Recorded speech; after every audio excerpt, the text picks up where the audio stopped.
All right, thanks for having me, everyone. So yes, I'm up. Cool. I'm Scott McMillan. I'm the Safety Manager of Technology and Innovation at Melbourne Water. Probably wondering why we're here and maybe think, what's Melbourne Water doing at an agriculture sector? But there are more synergies than I think we realise. So I'm just going to run through a few of the technology, virtual reality training and uses that we've got. I'm not selling, I suppose, the idea of a certain product. These are just things that we have used it for in the industry and we found beneficial, and hopefully you can see some uses for yourselves. We are in the back corner. We've got our fancy stand in the back corner, so you are welcome to come and try all of this. I'm not going to go into too much detail on any of them because everything we've got plus more is available to try. So First things first that we've been doing with virtual reality for almost 3 years now is design reviews in VR. So we used to do things, look at designs like this. I was a technician in a previous life and I'd go to a design review meeting and look at something like this. And they give me a stack of drawings and say, okay, see if there's any issues with this design. I'd go, well, it looks kind of good, it looks very professional, it looks very clean and you've catered the event well. That stack of engineers, they'd probably go, well, they probably know what they're doing. We'd look at that for 2 days and try and figure out if there's any issues before we build this $30 million plant, or whatever this one is. This is a sodium hypochlorite treatment facility. So we thought we did pretty well. We'd do HAZOP, so hazard and operability studies. We'd have a safety and design review. We'd have an operations rep throughout the project. But every time we would constantly have this tension. So we'd have designers that would be unable to explain these design features to operational staff who are more practical. They'd be really frustrated by requests from people like me that once the plant was almost built, I'd say, why did you put that pipe there? Or why didn't you put that instrument in somewhere in a position I could actually access? So they'd be banging their head against the wall. We'd be banging our head against the wall going, well, why haven't they thought of these issues before they built it? So we always thought, this is a new plant and now we have to deal with these problems for the next 30 years. So I would say there's some people in this room that can sympathise with both sides or either side of this. So what we wanted to do was try something new. So our first approach was a membrane treatment plant up in the Dandenongs in Victoria. This is what it looked like. It's pretty basic, but we wanted to see if it would work. So we went to a virtual reality cafe and loaded this on. They wanted us to play a fighting game. We said, actually, can we look at a water treatment plant? They were pretty bored by that idea, but it was a great demo for us. So what we did from that, we saw an opportunity. We took that to our operations staff. We did our traditional approach, which had about 6 people in the room. We put 22 people through the VR system in half a day, as opposed to the 6 people through a 2-day workshop. We picked up 6 items in our traditional approach. We picked up an additional 14 items, design issues, in the VR review, in a quarter of the amount of time with all those additional people. So paid for itself like that. It's very simple, easy to enter process for virtual reality for us.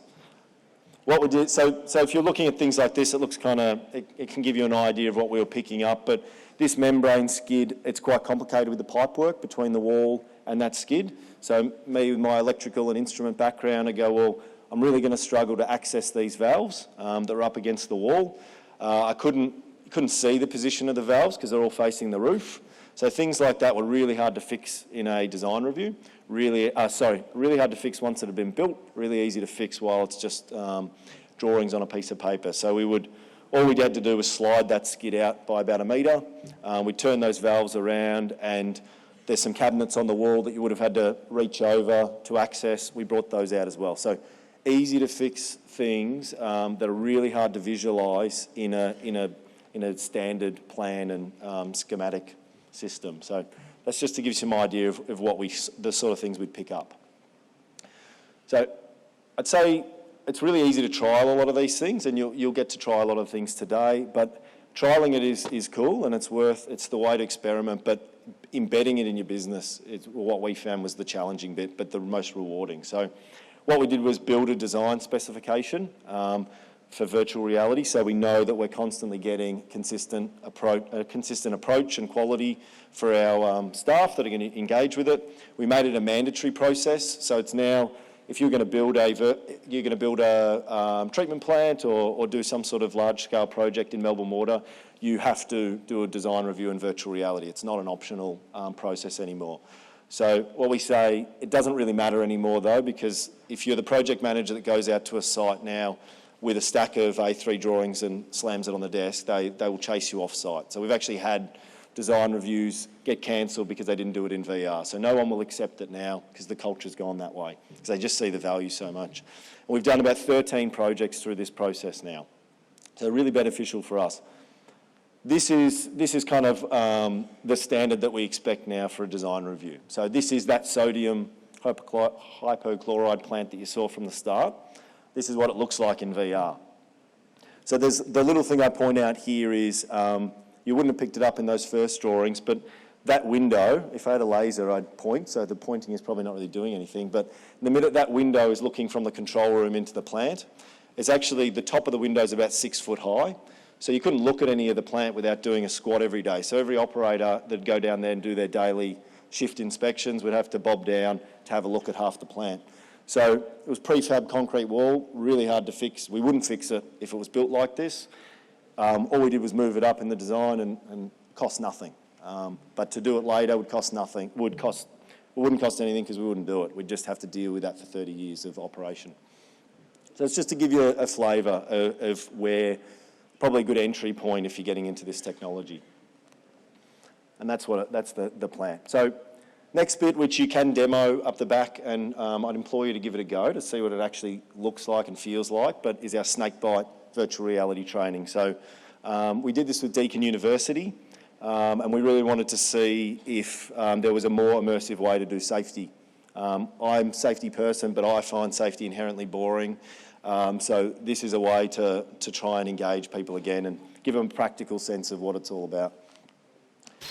So I'll give you the cut down version, but basically you'd go out to the field. This is where we actually have found snakes in our one of our treatment plants. And you look for three hotspots of where we've actually found them. So you look around, they're near water, they're in long grass, things like that. You do then get bitten. If you look for snakes, you get bitten. That's kind of the idea. That's kind of lesson one. It did used to, we've got the Deakin guys here, and it used to jump out, grab you in the face, but that was a bit much for people. And we didn't want to have someone fall over, and it'd be a terrible incident to write down in our database that they got hurt in safety training. So it's more realistic now. What you need to do then is your doctor's A, B, C, D, which no one can remember. And if you say you can remember, good for you, but I reckon you're probably lying. The idea of this is that it refreshes you at a time that you're a little bit more engaged, I suppose. You've just been bitten by a snake, so if you're not engaged then, when will you be? So this poor guy on the ground is a representation of you. What you're going to the next bit is the mixed reality section. So you'd take that headset off. We actually have the snakebite bandages that we use in our first aid kits. And you apply the bandage and you try and get the correct pressure. And then what you do is you put the headset back on and you scan your arm to see if you put the right pressure on. So this is just a demo of that, but you can see that it's giving you a score of how you've gone. So it is a bit of fun. The idea is though that it's on you to assess yourself, because out in the real world, it's only going to be you. There's not going to be an instructor there to say, no, that's incorrect. So have a go, see what you think, and love some feedback on whether you love it or hate it. So next step was a multi-user platform. So we have, I can't remember what slide I put next, so I'm just going to push the button and see what happens. Cool, good. So we found with doing that snakebite training that it's a bit isolating. If you've never done VR, feels a bit daunting putting a headset on and standing there on your own. And it's really frustrating as the extra person that has to tell you, look to your left. And I have learned that a lot of people don't know left and right very well. So you kind of want to grab their head and turn them, but it's kind of a bit of an ethical issue to do that. So what we wanted to do was make a multi-user experience so I can actually point you in the right direction. You do lose track of time when you're in there, and there isn't really a connection with the real environment and controllers. So these are the kind of learnings that we found. So what we did was launch with Deakin University again, a multi-user platform. We did it as part of Melbourne Knowledge Week, and Ben Horan, who's floating around there, he got to go to Beijing to launch his end, and I had to stand in front of the audience in Melbourne and do the hard work. But this is what it looked like.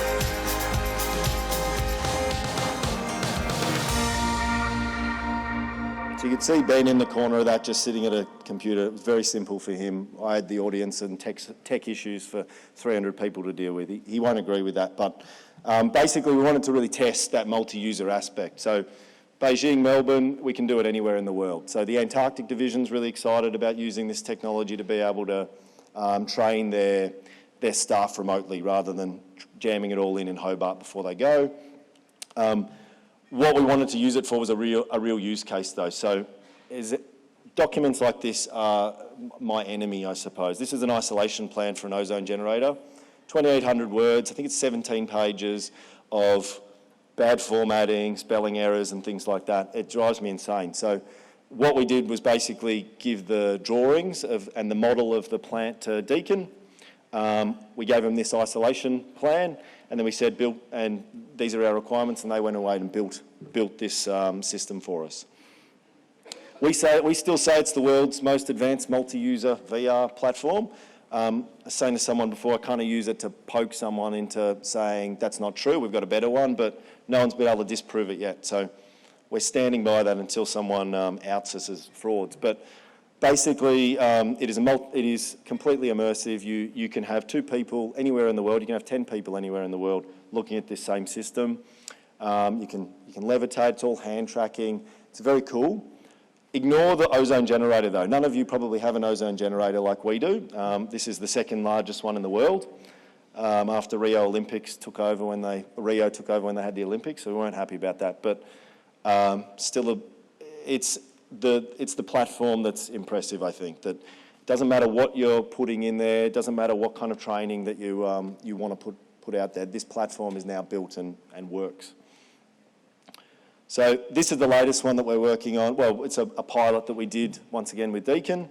It does have chainsaw noises as well if you've got audio, but basically we have a casual firefighter force that firefighting team that love the idea of being firefighters, and then sometimes once the sky goes red and there's embers flying over their head and there's that impending sort of fear, they sort of realise, oh, it's actually not a game. So what we're going to start doing is try and get those experiences in there to make people realise, well, we'd rather people get an emotional reaction in a safe environment than when they're out in the real world getting bitten by a snake or working on a fire front line.